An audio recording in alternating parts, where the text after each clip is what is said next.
futbolu çok seven bir insanım. En sevdiğim Ronaldo.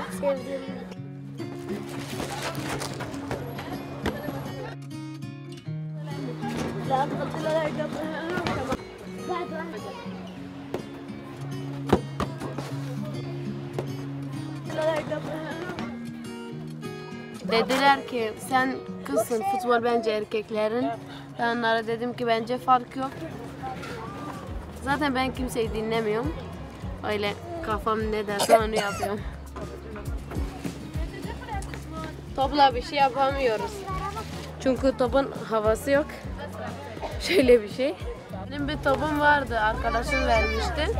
Hatta o top bende 9 yıl kaldı. Yani o kadar güzel bir top değildi ama hatıraydı. O topu almaya çalıştım ama alamadım deprem olduğu gün. Şimdi de eve giremiyoruz çünkü bizim evimiz bayağı tehlikeli oldu. Keşke onu alabilseydim.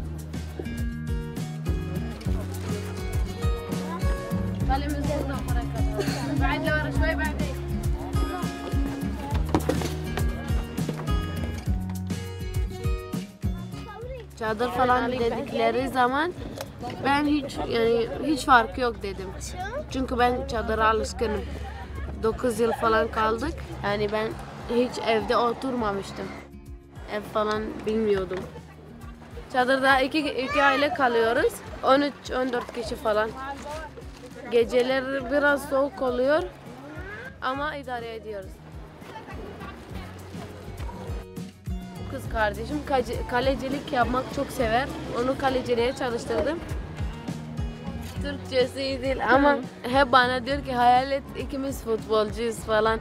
İkimiz de Cristiano Ronaldo'nun yanına gittik. Bunun en sevdiği oyuncu Kylian Mbappe.